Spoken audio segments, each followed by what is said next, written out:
Welcome back to the show to Frank Gaffney, Vice Chair of the Committee on the Present Danger, Securing America with Frank Gaffney, securingamerica.tv, at Frank Gaffney on Twitter.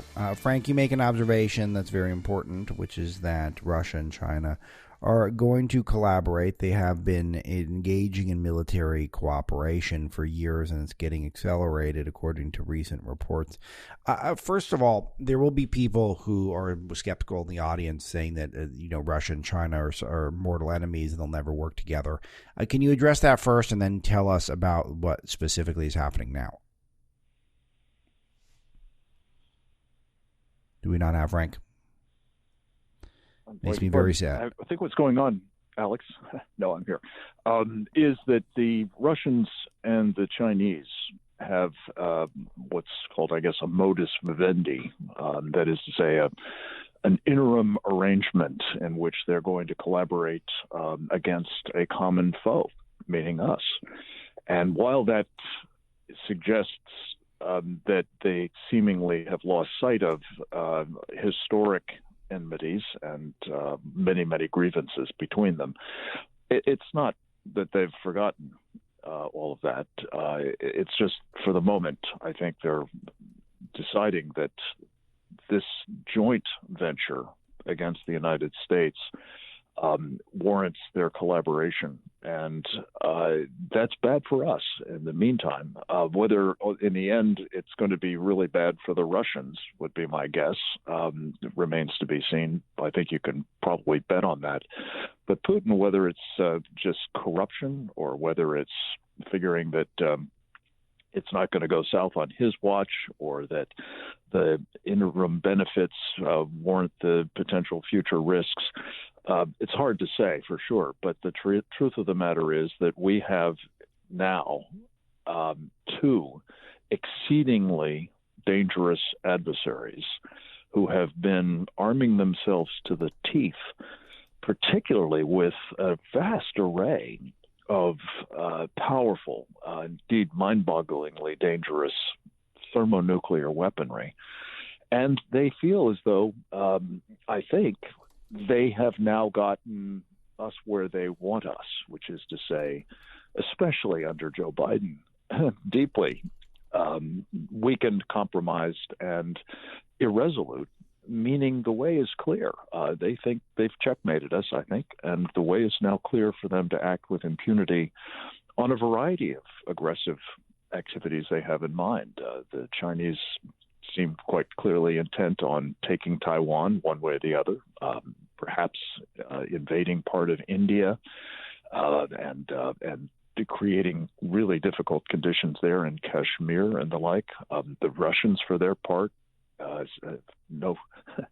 not concealed their interest in doing further damage to Ukraine, possibly to the Baltics, Poland, even. Who knows? These are dangerous times, I'm sorry to say, Alex, and all of this is now being done under the umbrellas of joint Russian and Chinese thermonuclear capabilities that we ignored our peril.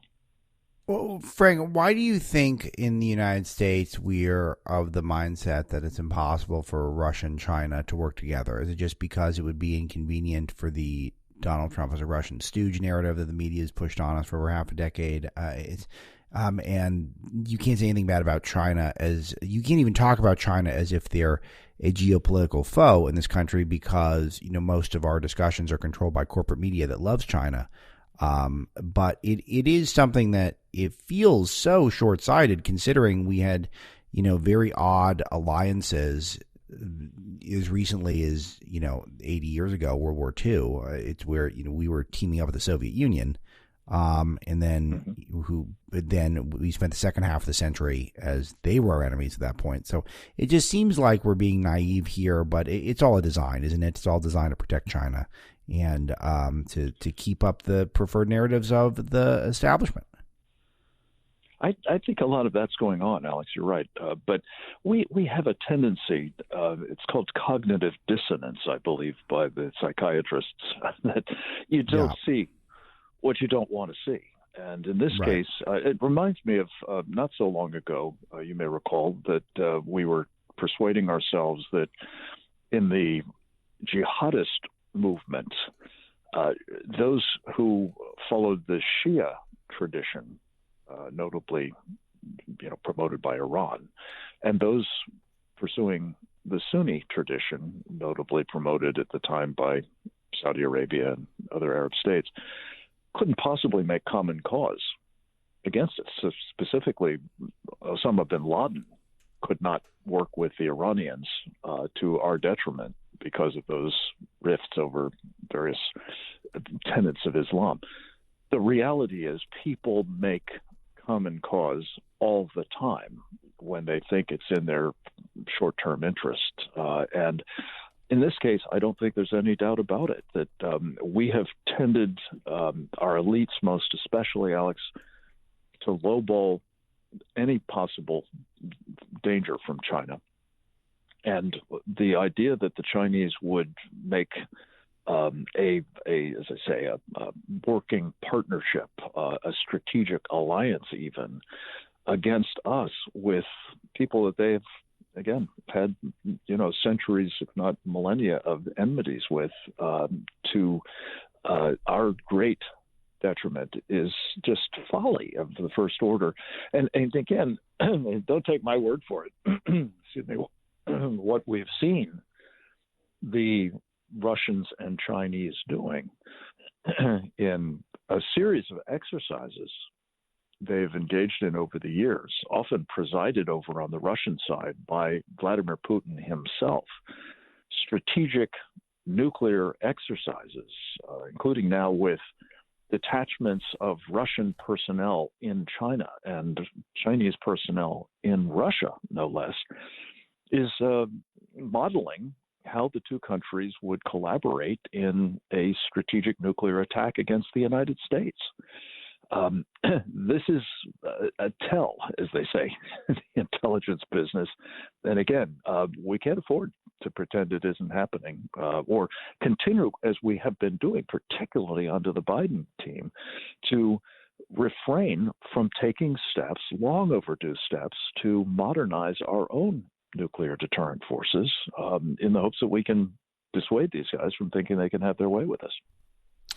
Frank, I want to turn to the Olympics, or the genocide games, as we've been calling them at Breitbart. I know you have as well, or something similar, and which is, of course, for the record, I'll state this every time I have a chance, inexcusable that America will participate in this, and it will be one of the greatest disgraces in the history of our country if we do that, and I see no indication that we won't.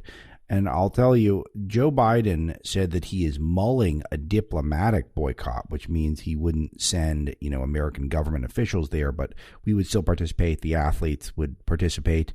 NBC, Comcast, Universal, that has the broadcast rights, would make a bunch of money off of China, as they always do. And the disgrace will be, it will be palpable. But Joe Biden was, suggesting this diplomatic boycott that he's not going to do at this point is such a non-issue, and the media treated it as if this was some sort of a semi-bold move, that he was contemplating this. And then China, as they've been doing so well, they mocked him for it. They basically portrayed it as fake. Tell us some of the detail here and what you're observing in this saga. Well, I think you captured it very well. This was an idea that was, I think, first bruited by Nancy Pelosi months ago. And in part, she was basically taking the line that, all this human rights stuff is really deplorable, but we can't let, those sorts of considerations prevent us from working with the Chinese, for example, on climate change. A surpassing problem that requires our collaboration, and therefore let's just not send our officials to the Olympics, but let the sponsors, let the athletes, let other Americans perhaps go instead. It was a preposterous idea when she broached it, and the Chinese have treated it with the contempt that it deserves.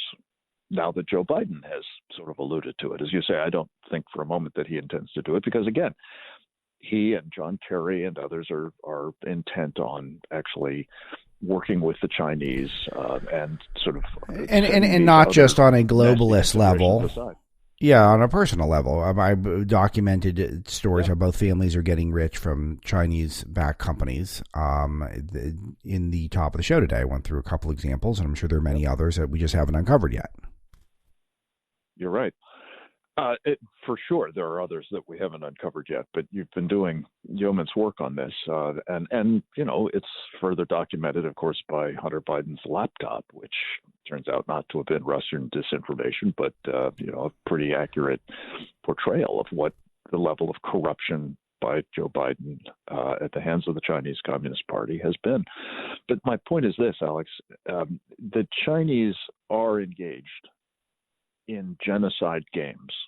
What is going to happen in February is going to legitimate this regime. It is going to paper over the myriad horrific things it's doing. It's not just genocide towards the Uyghurs and other Turkic minorities, as you've documented at Breitbart. It's organ harvesting. It's massive persecution of people of various faiths, notably Christians, Falun Gong and others. It is the most brutally oppressive state in the world, and it's seeking to export that totalitarian system known as the social credit system worldwide, part of it under the guise of COVID, which, oh, by the way, is a biological attack on the rest of the world. I mean, for all these reasons, it is unimaginable that we are going to be dignifying these guys by participating in these Olympics.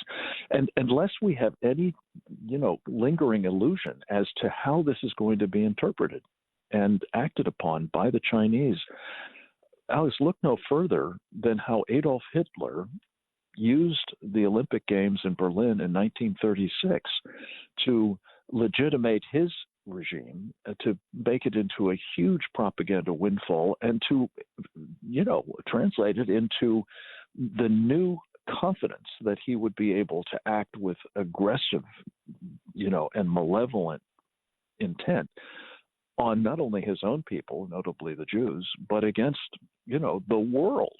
And that is what we will see much more of, I fear, from the Chinese Communist Party if it gets this kind of essentially good housekeeping seal of approval, with or without diplomats, by the way, from the international community. So there's a theme in Chinese in the covering China as we do at Breitbart pretty obsessively. There's one thing that is lightly good news, and I say this only lightly because I'm generally pro people having babies. But China's got a bad birth rate, and this is something that is potentially an opportunity for America in the sort of medium term. And they've got a bad birth rate, first of all, because they had the one-child policy, and they had a culture where they would exterminate women in the womb, which I think has had a lasting effect. But it just seems like, Frank, despite the fact that they have their propaganda that projects to the world that they truly have their house in order, I don't get the impression a lot of millennials are on board with the communist regime to the extent the communists would like them to be. And they're just not having kids. They're not having families. And it's going to be very hard to continue to be the biggest or to, solidly surpass America as the biggest economic player in the world if they don't have people in a couple generations. And so they're announcing a major investment in IVF to reverse birth rates collapse. But I just don't get the impression that this is going to be the answer to them. I assume you've given the Chinese birth rate situation some thought. I want to know if you care to share any of it. Yeah, it's a huge problem, Alex, and it's one of their own making, as you say. They set in train a couple of decades ago this so-called one-child policy. They've modified it some now. It's up to 3 children, but people are refusing to have them. And that's partly because of the costs associated with having children, even in the rural areas, which had historically had higher birth rates. That's not happening now. But the fact that they've murdered, you mentioned women in the womb, they've murdered, by their own calculations, something on the order of 400 million infants. And the vast majority of them have been Oh my gosh. sex identified, and they've been females.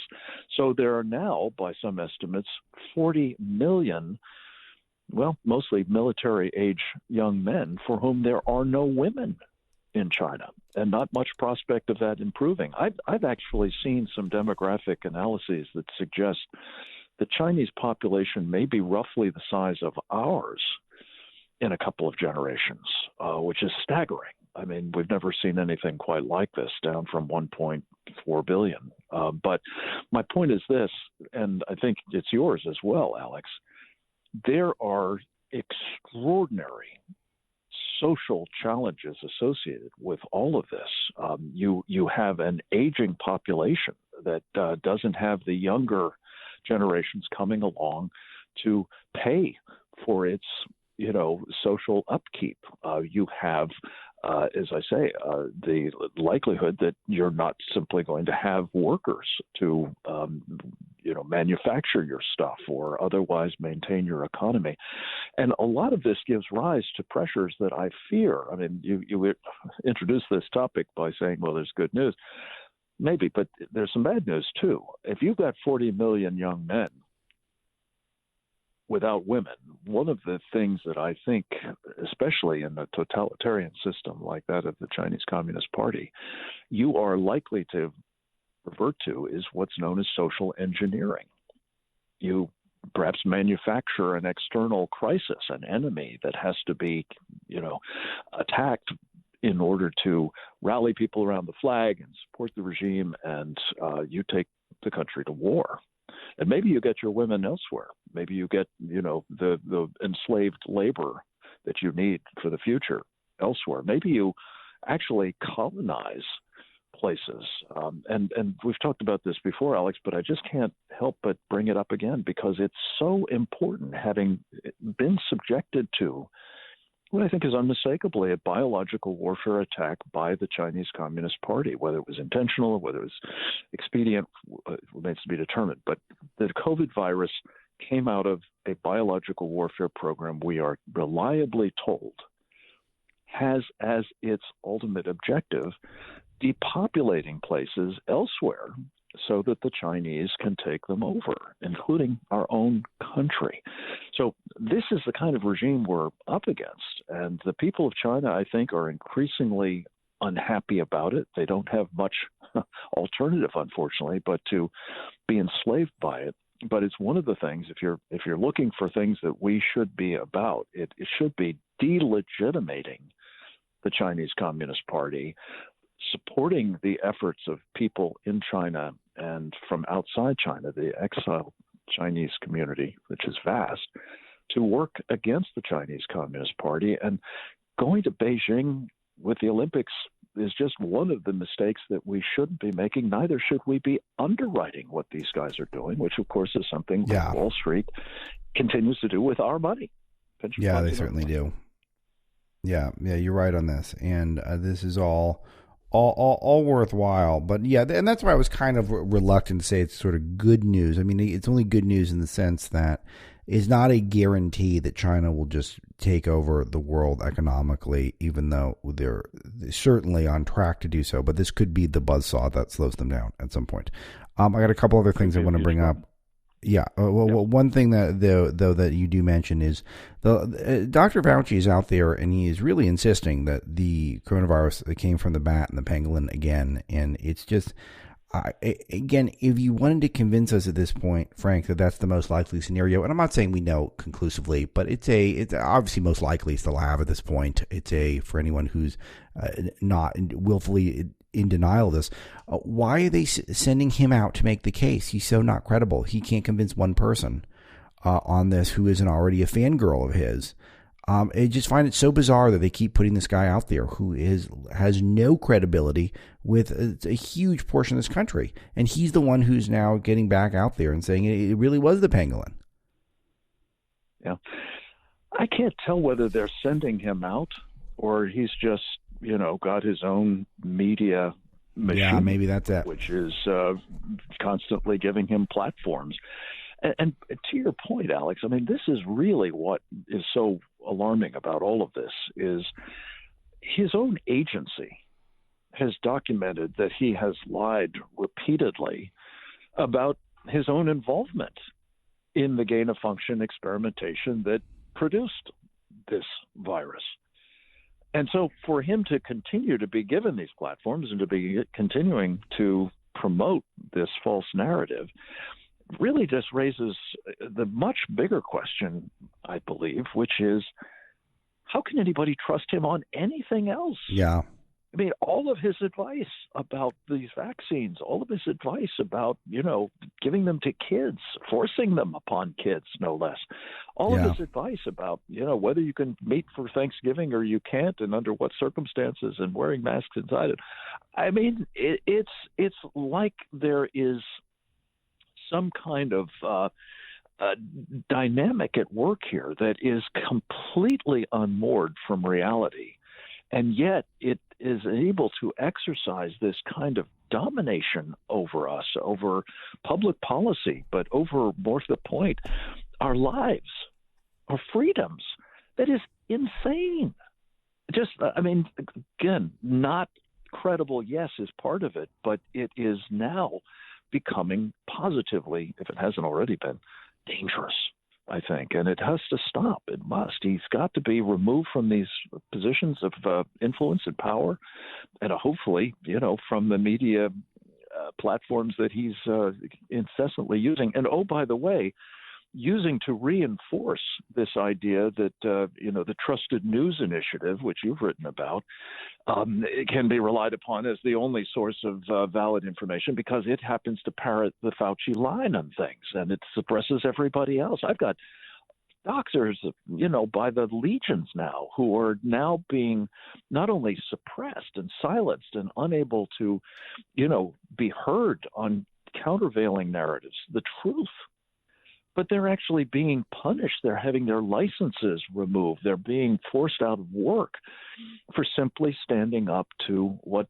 Tony Fauci and others are lying about in terms of this vaccine and its impact and, the necessity of taking it and so on. So, Alex, we've got a big problem here. And I, as always, this Thanksgiving time, let me just say how thankful I am to you, not only for my chance to visit with you each week, but for what Breitbart does to expose so much of this stuff and enable the rest of us to try to make more informed decisions despite the efforts to suppress all this kind of information.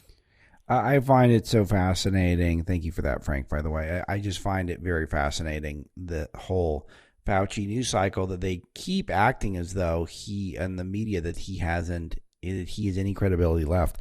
I'll tell you, Frank, that he is now the bad guy in the stories I tell my kids because they love the fantasy stuff, or the 1-year-old doesn't, but the 3-year-old is absolutely he goes crazy for the sort of fantasy sci-fi type stuff. And now I have the evil doctor who does experiments on animals, and the animals unleash pandemics and stuff and unleash zombie apocalypses, and he just goes crazy. So I'm just wondering that over time, if historically speaking, maybe that will be his legacy, is that people will remember him as the guy who lied to us while he was doing these experimentations. He's such a classic Bond villain, and people are not. He's a Bond villain come to life. He comes up. He acts like he's this avuncular guy who is very comforting to hear from, and he's really lying straight to your face while he's engaging in bizarre experimentation where he's having sandworms eat beagles' heads alive. It's just, you could not come up. It's stranger than fiction. And then he goes at MSNBC and he's having like a straightforward interview, like he's just some guy who lives around the block from you. Yeah, or who you better heed whenever he tells you to do something. Listen, if I could just put in an unashamed plug, there is a new board game coming out, Alex, beginning of December, called Election 2020 You Decide.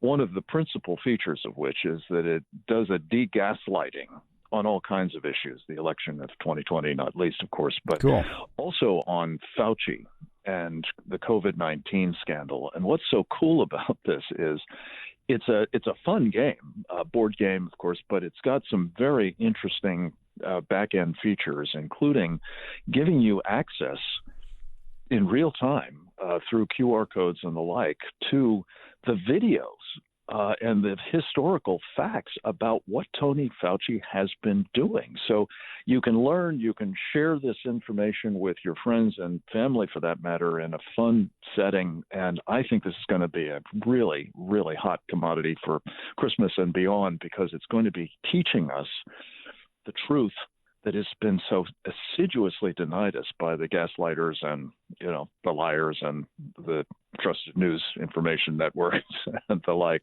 So, and again, I think your audience in particular is going to be very keen on it. And you can find out more about it at electionfun.com,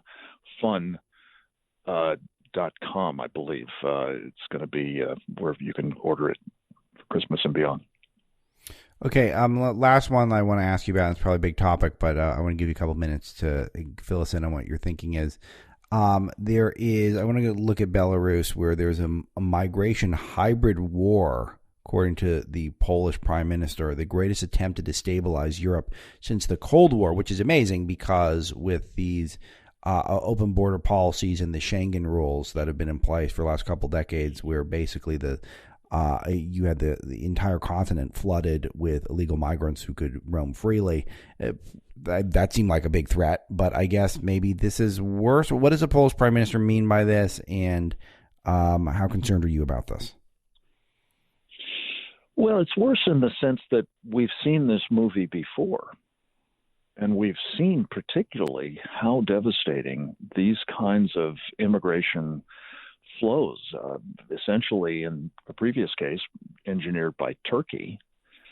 In this case, it seems, with help from Putin, who's essentially the Belarusian president's last remaining ally and supporter, to see what can be done, to use migrants coming illegally out of essentially Sharia supremacist nations, to insinuate them through one device or another, through one vector or another, into Europe, yes, for the purpose of destabilizing it and creating conditions under which essentially the wealthy Europeans, particularly in the West, can be blackmailed into giving the relatively poor nations, whether it's Turkey, whether it's Belarus, whether it's others, even Russia,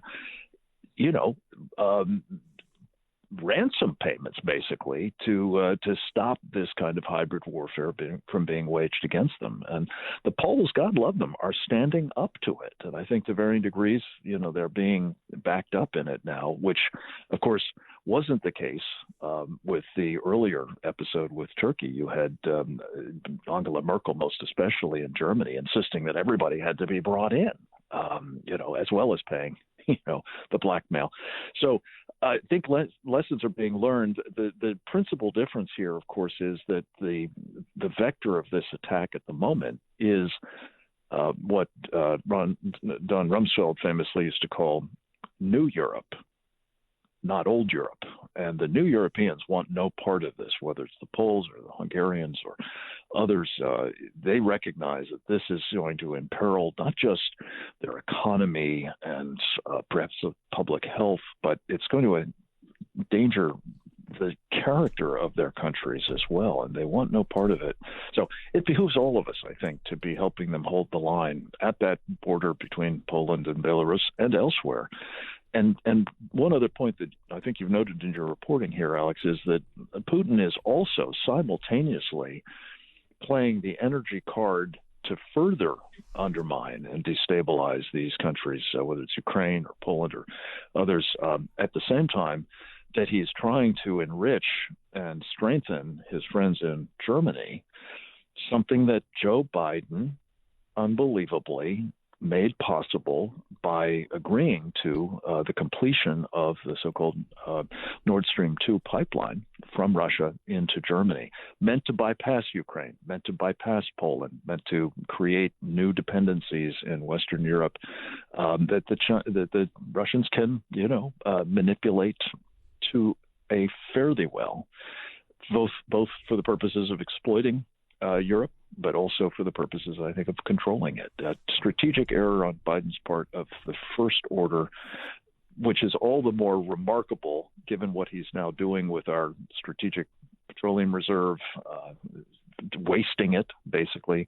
What he's done to plead with the Arabs and the Russians, for that matter, to increase their imports here of energy that we could be manufacturing here, but he doesn't want us to do it because of his obsession with the Green New Deal. So much there to unpack, but I just wanted to give you sort of the short course, Alex, on how what's going on in this hybrid warfare bit in Europe really does touch our lives and our security interests as well. Frank, appreciate it, and we'll get into this, I'm sure, down the road. Problem's not going away anytime soon. SecuringAmerica.tv for all things Gaffney. Frank, hope you have a great Thanksgiving. You too, my friend. I'm very grateful for you. Be well. Oh, thank you. Nice of you to say. Same here, and we'll talk to you next week. Be right back.